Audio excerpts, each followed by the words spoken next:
Question number 9 पे आ जाते हैं।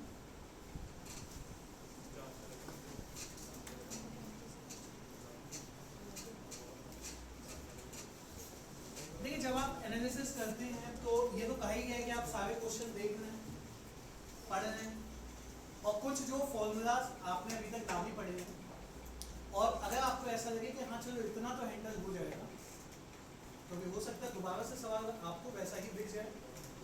डॉक्टर में ही ना सही, मेन एग्जाम की बात है। तो भाई the coordinates of 3 vertices of a triangle is this. तो यार इतना तो कोऑर्डिनेट्स हमें लिखने आते ही होंगे कि मान लीजिए 4 3 है, ये 12 3 और ये एक ना डिस्टेंस नाम का फॉर्मूला होता है। ये क्या कहता है, x के कोऑर्डिनेट के डिफरेंस का स्क्वायर y के कोऑर्डिनेट्स के डिफरेंस का स्क्वायर का सम उन दोनों कोऑर्डिनेट के बीच का डिस्टेंस होता है। ये तो मैं नहीं कहूंगा कि आपने 10th क्लास में पढ़ा होगा, ये याद हो, पिछले हफ्ते का तो मैं याद नहीं करूँगा, 10th क्लास का फिर कैसे मतलब कह पाएंगे हम, है ना।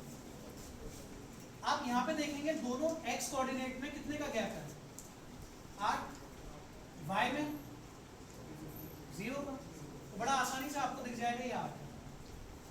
सिमिलर दोनों x कोऑर्डिनेट में 0 का स्क्वायर मतलब गैप 0 का है, तो ये 6 दिख जाएगा। x के बीच में गैप है 8 का, y में है 6 का, थोड़ा एफर्ट करिए 10 दिख जाएगा। 6 8 10 ट्रिपलेट्स। कौन सा ट्रायंगल बन गया, राइट एंगल ट्रायंगल की सर्कल रेडियस, हाइपोटेन्यूज का हाफ। हाइपोटेन्यूज कितना है, तो सर्कम रेडियस। इन रेडियस का फॉर्मूला किसको याद है, just raise your hand. Inradius of right angle triangle का फॉर्मूला किसको याद है, बैच 2 और 1 की बात है, थर्ड वाले बाहर है, इस दो को याद है, इन रेडियस का याद नहीं है। इन रेडियस का फॉर्मूला वो तो मैं लगा दूंगा, वो तो आप डायरेक्ट पूछूंगा। और किसी को डायरेक्ट याद हो, अश्नूर जी याद है,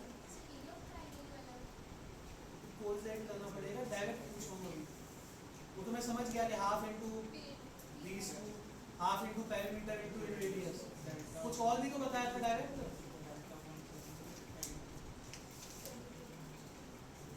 इसके अलावा भी कुछ बताया, राइट एंगल ट्रायंगल का इसके अलावा नहीं बताया मैंने कुछ अभी।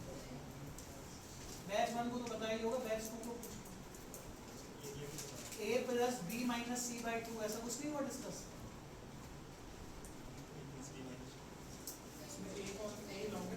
पक्का c is the longest side,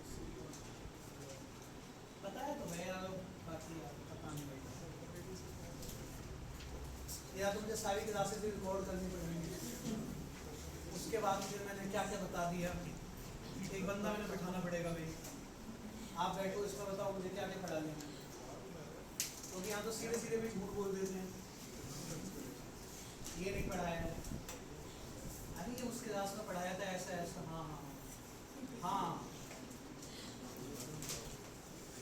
question number 10 में आपको कई सारा डेटा दिखेगा, आप इसको इधर उधर ले जाइएगा, एंड में आपको समझ आ जाएगा कि आंसर नहीं बनेगा, इंफॉर्मेशन रिडंडेंट है। थोड़ा सा फास्ट करने के लिए क्या वो बस 11th को भी छोड़ देते हैं, डिस्कशन आसान है लेकिन किसी को भी समझाना मुश्किल है अभी मेरे लिए। 12th वाला तो बना दिया था मैंने स्टार्टिंग में, है ना, बनाओ 12th दोबारा से।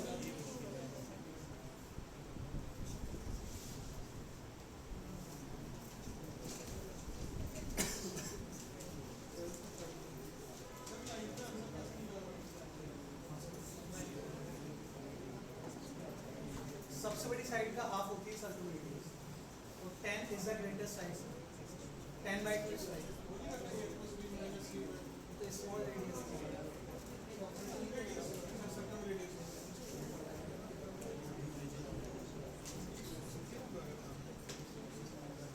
जो बातें करेंगे। अगला सवाल मैंने उनसे ही पूछ लेना भाई, आओ बोर्ड पे आके बना दो, इस रिकॉर्डिंग का आप भी पार्ट 1 है। अगर HCF 24 है पेयर ऑफ नंबर्स के जितने आपने सवाल किए होंगे वो यहीं से स्टार्ट हुए होंगे। अगर HCF 24 है तो फर्स्ट नंबर को क्या मान सकते हैं, सेकेंड नंबर को, and then there is a formula 24A 24B 24 into कितना 288 है, A इंटू B आ गया 12, 1 इंटू 12, 2 इंटू 6, 3 इंटू 4, को प्राइम नहीं है। तो A और B के दो आंसर्स मिले मुझे, बट ये नंबर नहीं है। नंबर निकालने के लिए वापस HCF से प्रोडक्ट 72 कॉमन 96। तो दो केस हैं और दोनों के स्मॉलेस्ट नंबर का समेशन पूछा हुआ है।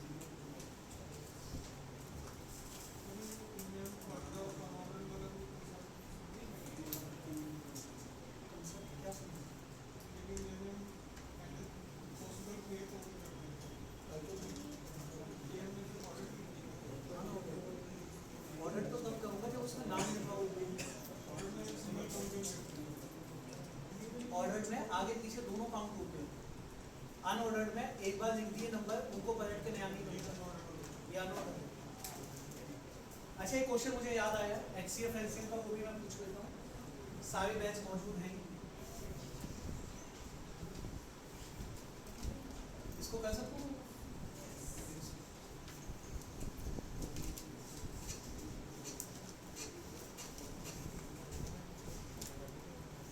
फर्स्ट नंबर है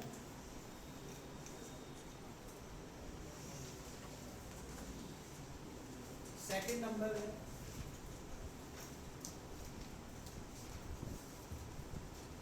थर्ड नंबर पता नहीं है, HCF है,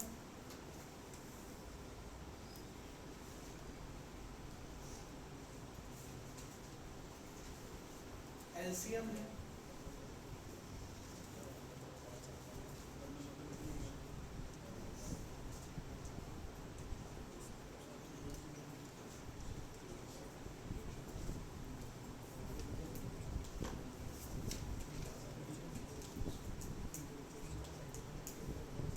how many values of third number are possible, बना के बताइए।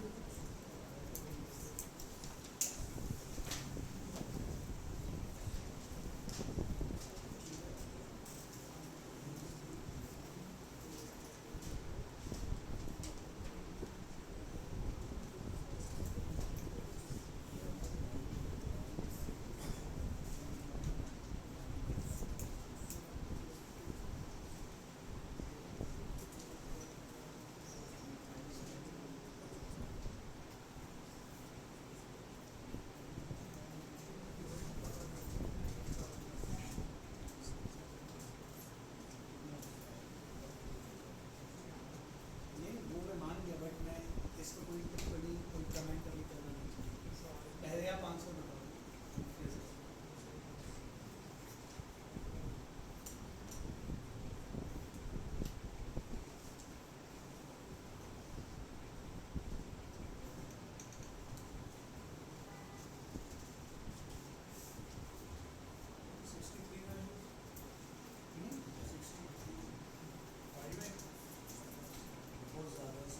शायद कितने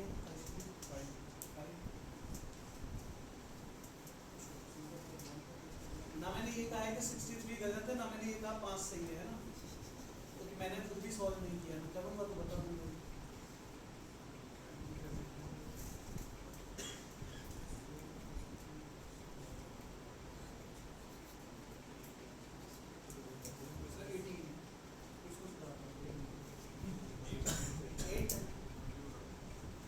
और कोई भी 12 और 6 कितना बचेगा जी, 36। अब तक आंसर जो हमारे पास आए हैं वो है 36, 8, 18, 12, 5, ये मैंने सुने अब तक। इससे अलग कुछ है तो आप बता सकते हैं। बता दी तो सॉल्व खड़े खड़े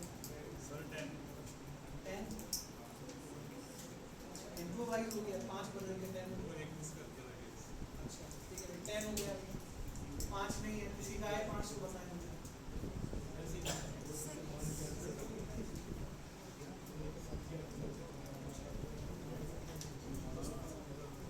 अरे नहीं है, इतने आंसर तो नहीं आ रहे यार। 36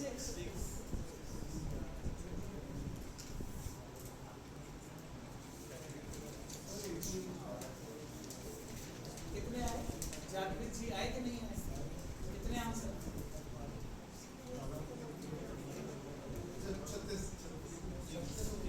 मैं तो 18 के लिए लगाता जाऊँ।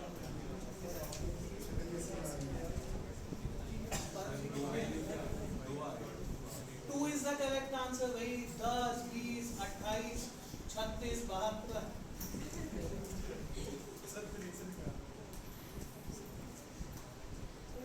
हमें HCF एलसीएम लिखना भी नहीं आता है। HCF क्या कहता है? जितने नंबर्स अवेलेबल हैं कॉमन का तो खैर इसमें कोई पंगा था ही नहीं ना।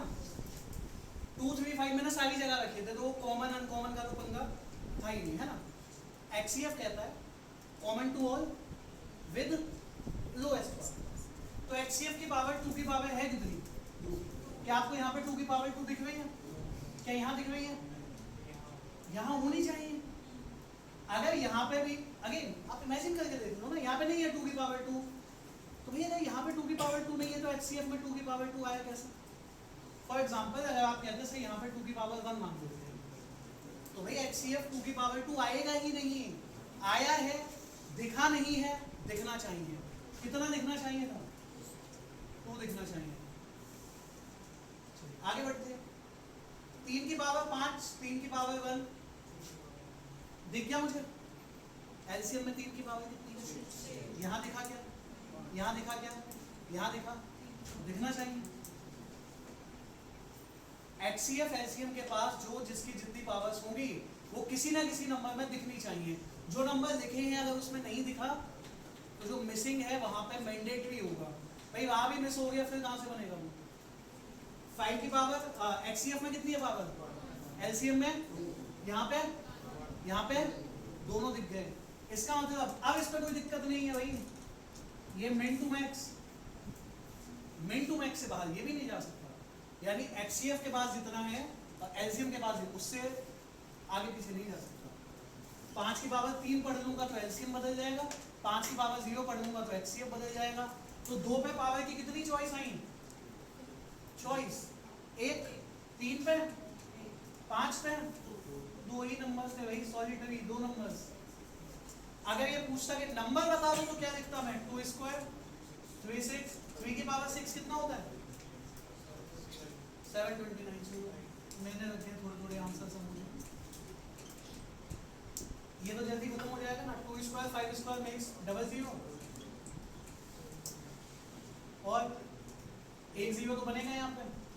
729 दिस 1458 आई गेस। ये 2 नंबर्स है, नंबर्स का समेशन पूछेगा तो ऐड कर देते, सब्ट्रैक्शन कहेगा तो माइनस कर देंगे, काउंटिंग पूछेगा तो 2 नंबर्स हैं। इसका मतलब अपने HCF एलसीएम भी वीक ही है। देखो थोड़ा सा करो मेहनत, और वो तो यक्ष प्रश्न है ही आपके लिए। किस टॉपिक का सवाल है? HCF एलसीएम वो याद तो नहीं आ रहा। शक्तियां जगह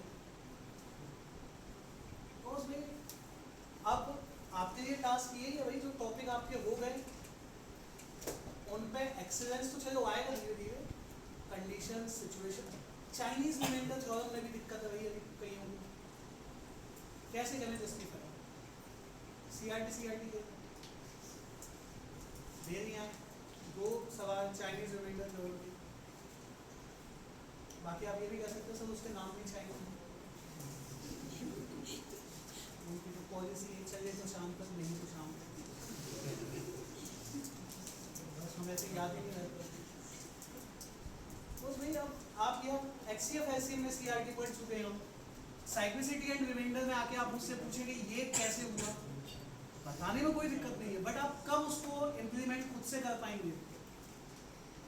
फैक्टराइज जो भी आपने फॉर्मेशन जो भी आपने मेथड्स अंदर पढ़ लिए, क्योंकि जो नहीं पढ़ा है भाई उसका तो जस्टिफिकेशन है ही अपने पास कि सर हुआ नहीं है, पढ़ लिया है भाई, उसमें भी छोड़ देंगे तो कैसे बनेगा। ठीक है, इसके बाद हम क्वेश्चन नंबर 13 14 को भी स्किप कर रहा हूँ, एंड में टाइम बचेगा तो कर लेंगे उस तरह से। आई जस्ट वांट के जो सवाल आप समझ पाए आप मतलब सारे समझ पाए। 15 क्वेश्चन टफ नहीं था, परम्यूटेशन कॉम्बिनेशन है पर उसका यूज भी नहीं करना है। वो ये कह रहा है कि राजू के पास 3 आइडेंटिकल रेड बॉल्स हैं, 3 आइडेंटिकल ब्लू बॉल्स हैं और एक क्यूब है जो 6 की 6 सरफेस, ये तो पता होगा ना क्यूब की 6 सरफेस डिस्टिंक्ट कलर से पेंट। आपको 3 बॉल उठानी है, उनके आगे आपको क्यूब रखना है, कितने अरेंजमेंट्स, कितने अलग अलग व्यू आपको दिखाई देंगे। Ball 1, ball 2, ball 3 and cube. भाई जब आपको क्यूब रखा हुआ दिखाई देगा तो क्यूब आप जब रखेंगे तो जैसे आप मान लीजिए जैसे सामने से देख रहे हैं तो आपको 6 अलग अलग व्यू दिखाई दे सकते हैं। मान लीजिए जो क्यूब को आपने पेंट किया red, blue, green, white, yellow और ऑरेंज, 6 कलर्स के। तो क्यूब पे कितने पैटर्न दिखाई देंगे आपको? बॉल भी तो पैटर्न देखने हमें। बॉल 3 कितनी थी? रेड, और 3 कैसी थी?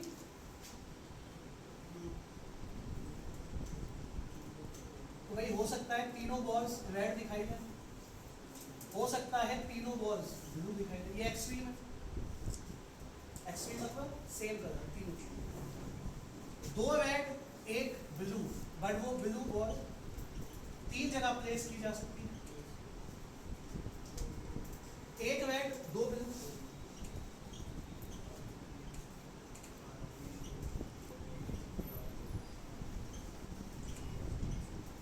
तो बॉल को रखने के कितने तरीके हैं? 8 × 6 48 is minus। परम्यूटेशन कॉम्बिनेशन पढ़ने में भी और थोड़ा सा बेहतर कर पाएंगे। कैसे? 3 फैक्टोरियल में अरेंज होगा और तीनों चीजें सेम है, 3 फैक्टोरियल बाय 3 फैक्टोरियल। एक तरीका। पर यार मुझे बताओ अगर 3 चीजें ही रखनी है भाई, उसमें भी फैक्टोरियल उठा रहा है, इतने लिखने में कितना समय लिया। तो आप में से जिसने नहीं पढ़ा वो भी समझ पाएगा कि हाँ चलो थोड़ा थोड़ा आगे पीछे करके कितने अलग अलग व्यू आपको दिख सकते हैं। इसके अलावा आप जो भी 3 बॉल्स रखेंगे कोई ना कोई इससे मैच करेगा। तो बॉल्स को रखने के 8 केस हैं, क्यूब को रखने के 6 हैं, तो दोनों के साइमल्टेनियसली 48 है। यही तो यहाँ चल जाता। 2 पे कितने चॉइसेस थी? 1, 3 पे 1, 5 पे 2। आगे भी समझ मल्टीप्लिकेशन, क्योंकि दोनों ही एक ही चीज को फॉलो करते हैं, MNP rule of permutation combination. एक काम को करने के इतने तरीके हैं, सेकंड काम को करने के इतने हैं, थर्ड को करने के इतने हैं, तो आप उन सबका प्रोडक्ट करो। ठीक है, क्वेश्चन नंबर 16 को एक बार पढ़ के देख लीजिए।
शर्ट पे कितना डिस्काउंट बता रहा है? शर्ट पे और ट्राउजर पे डिस्काउंट है 20 और 10%।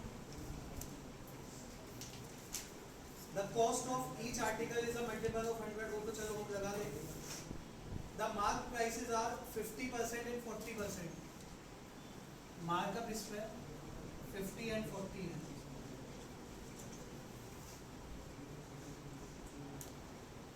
If Jignesh could buy one shirt and one trouser at the shop is this? सबसे पहले भाई CP 100x 100y माना है, शर्ट को कितना मार्कअप करने को कह रहा है 50, 150 हो गया, और इसको चार्जेस क्या है, और फिर डिस्काउंट कितने हैं, शर्ट पे है 20 तो 150 का 80% हो गया, और इस पे 10 है तो 126 हो गया। ठीक है, अब एक एक शर्ट की बात हो रही है, एक ट्राउजर की बात हो रही है, इन दोनों का समेशन उसने कितना बताया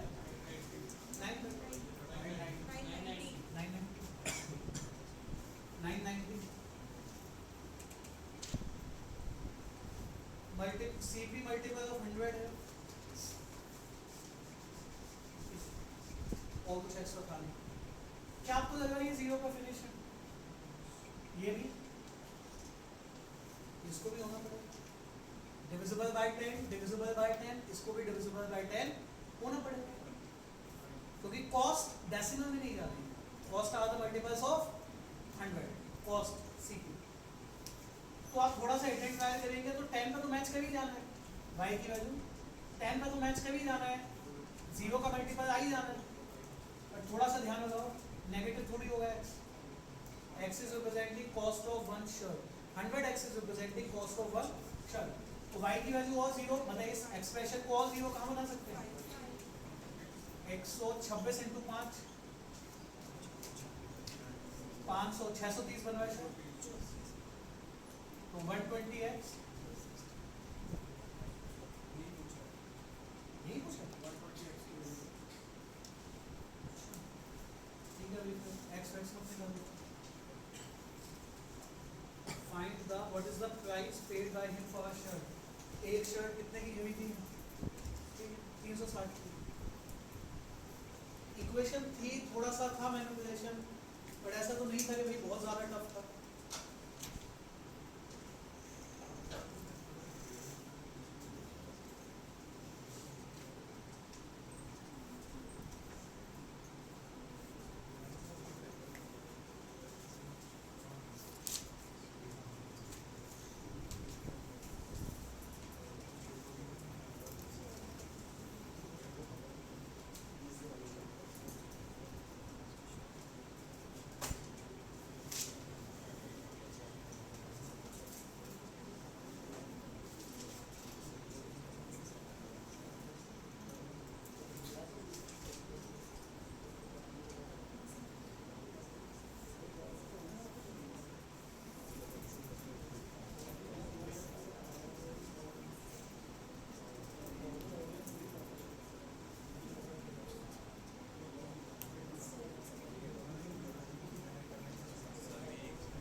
क्वेश्चन में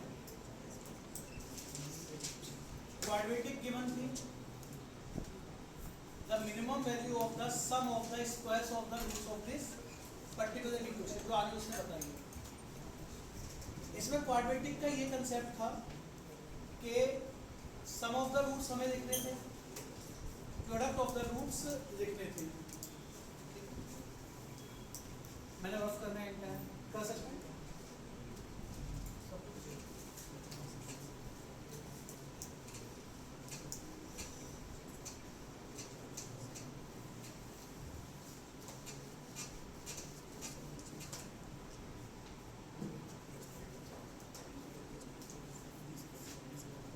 x square plus 2a plus 1x, sum of the roots, product of the roots, वो क्या जानने में इंटरेस्टेड है, मिनिमम या मैक्सिमम? क्या हमने अलजेब्राइक फॉर्मूलाज में a प्लस बी का होल स्क्वायर वैसा पढ़ लिया है भाई? अगर x प्लस वाई का होल स्क्वायर है तो क्या बनेगा?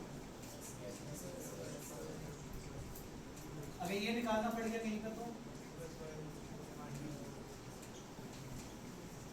बस यहाँ पे भी जिसका वो मिनिमम वैल्यू पूछ रहा है वो अल्फा प्लस बीटा के होल स्क्वायर से माइनस 2 अल्फा बीटा, माइनस पे स्क्वायर है तो माइनस खत्म।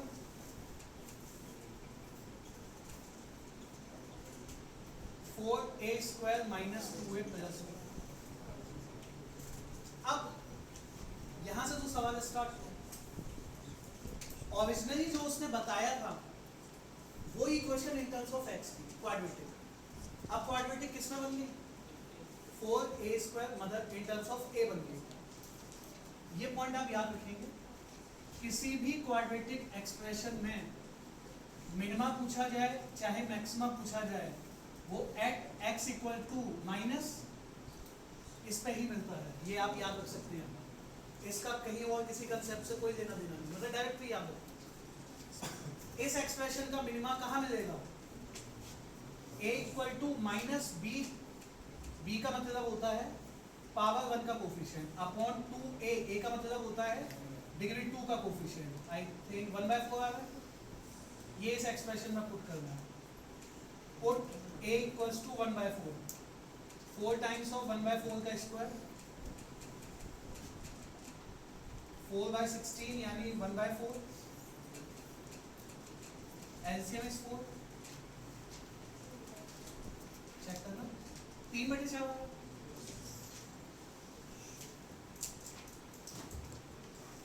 अगेन जैसे जैसे बैट्स थर्ड में आगे हो जाएगा वो भी आप कर पाएंगे।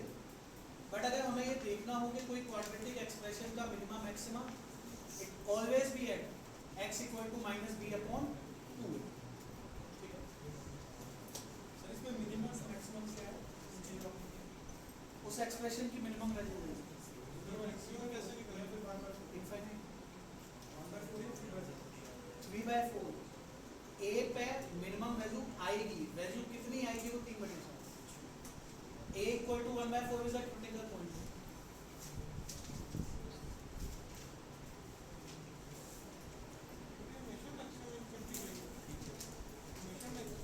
अगर मिनिमम निकलेगा तो मैक्सिमम इनफाइनाइट होगा, मैक्सिमम निकलेगा तो मिनिमम माइनस इनफाइनाइट। पुरानी किताबें अगर x स्क्वायर का कोफिशिएंट पॉजिटिव है तो मिनिमम वैल्यू निकल के आएगी। जैसे a स्क्वायर का कोफिशिएंट 4 था पॉजिटिव तो मिनिमम निकल के आएगा और मैक्सिमम इनफाइनाइट। अगर इस 4 को आप -4 a स्क्वायर पढ़ लेंगे तो जो आंसर आएगा वो मैक्सिमम निकल के आएगा और मिनिमम अपने आप माइनस निकलेगा। एक आखिरी 3 क्वेश्चन और देख लेते हैं क्योंकि इसको करते करते 7:15 से ऊपर हो जाए तो फिर आपके दिमाग से मतलब फिर आपको ऐसा लगेगा कि बस खत्म हो गई।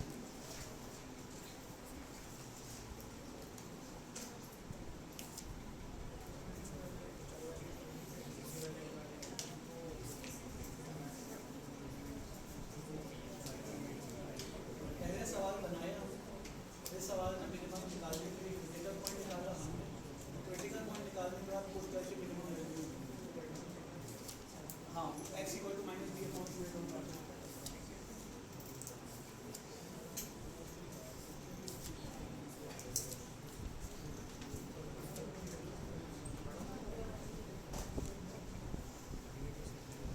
क्वाड्रेटिक पॉलिनोमियल की जब क्लासेस चल रही थी कभी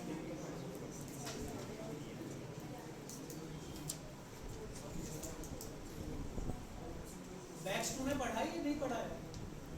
क्वाड्रेटिक एक्सप्रेशन का मैक्सिमम मिनिमम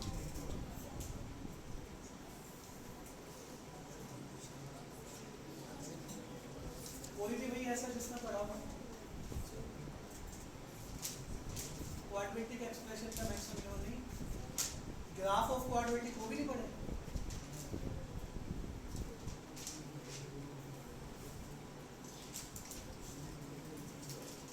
किस दिन मैंने पढ़ा है?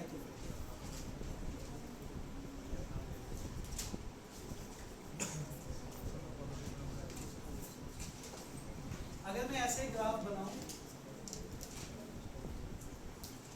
ABCD पे मैं कमेंट पूछूं, बैच 2 वाले नहीं बता पाएंगे पॉजिटिव कौन है नेगेटिव कौन है। कमेंट का मतलब ABCD, बस ये बताना है कौन सा पॉजिटिव है कौन नेगेटिव है। ये नहीं हुआ डिस्कस। बैच 2 से बैच 1 का तो कंफर्म हो गया, सिलेबस ही खत्म हो गया है। बैच 3 में नहीं पढ़ा है, do not try.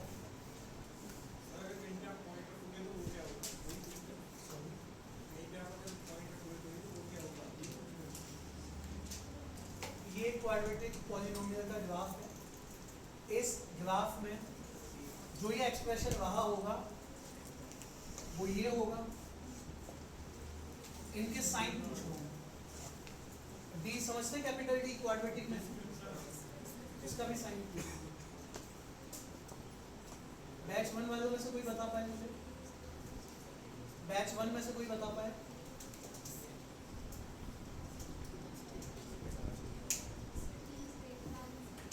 D is greater than 0। ये तो आज भी पढ़ा है भाई। अगर दो जगह कट कर दिया ग्राफ ने एक्स एक्सिस को, तो दो डिस्टिंक्ट रूट आ गए, और दो डिस्टिंक्ट रूट आ गए, इसका मतलब b की वैल्यू और a भी ग्रेटर देन 0 है, बिकॉज यू शेप बना है, अदरवाइज इन्वर्टेड यू होता, और सभी ग्रेटर देन 0 है। a और दोनों रूट्स पॉजिटिव है।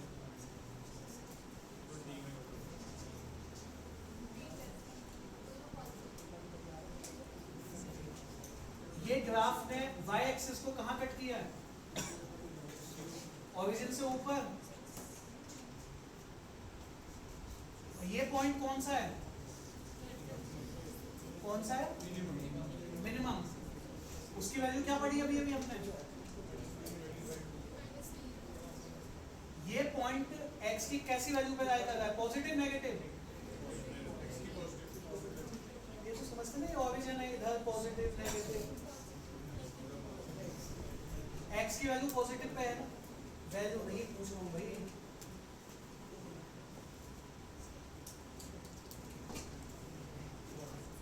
ये पॉजिटिव है, vertex of this positive, b का पता नहीं है, a पॉजिटिव है। क्या लगता है ये कब ट्रू होगा इक्वेशन? जब b नेगेटिव होगा। अब थोड़ा सा मुझे बताओ, अब नहीं आया? अभी भी याद, ऐसा नहीं पढ़ा है कुछ? चलो इतना लिख लो, इतने ही रखते हैं बाकी।